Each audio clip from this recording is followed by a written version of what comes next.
cursive is about to become extinct. Do we raise the red flag? To teach or not to teach cursive is the question that several state education departments are struggling with. Origin of cursive. The inventor of cursive script is believed to be Aldus Manutius, a 15th-century printer from Venice.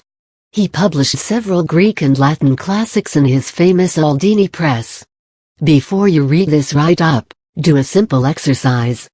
Pick a pen and paper and start writing in cursive.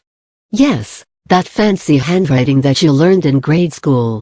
You may not have forgotten the good times you had while writing loopy PS and GS as well as curly miss and nanosecond. However, the chances are you won't be able to write it as excellently as you used to.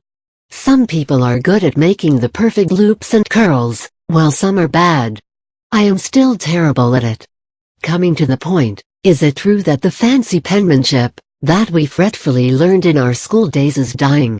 Are the kids from today's generation hardly or never going to use cursive, unless they print their assignment paper in cursive font? Let's explore this issue. A dying art or an anachronism? In this digital age, QWERTY has become the norm, and writing anything with your hand has become a thing of the past. So, it is not surprising that cursive is hardly used by kids anymore, as even adults don't write in this style, unless they are using it for their signature. Learning this hand was a rite of passage in school for several decades.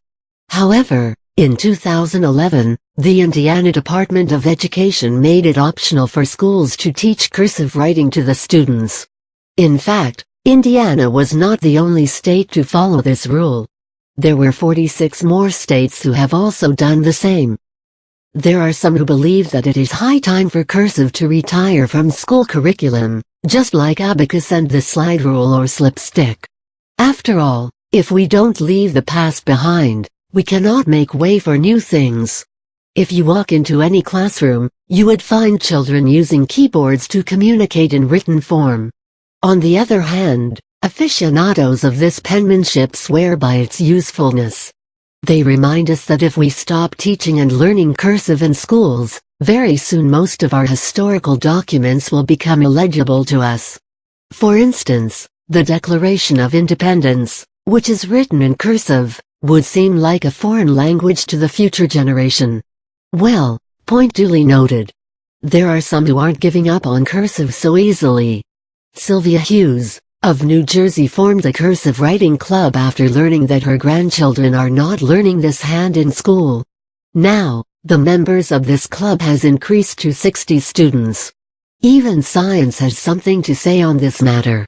Hanover Research, after studying a suburban school district, concluded that students in elementary school require writing exercises for 15 minutes on a daily basis to hone their motor skills. In 2012, Senator Jean Lysing sponsored a bill named Senate Bill 120, which aimed to reverse the decision taken by the Indiana Department of Education to make teaching cursive writing optional in schools.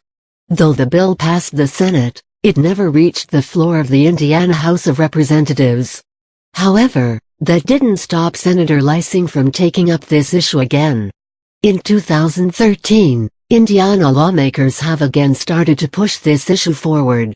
The bill, if passed, would make it mandatory for all public schools and accredited private schools to focus on teaching cursive writing. So, where do we stand on this subject?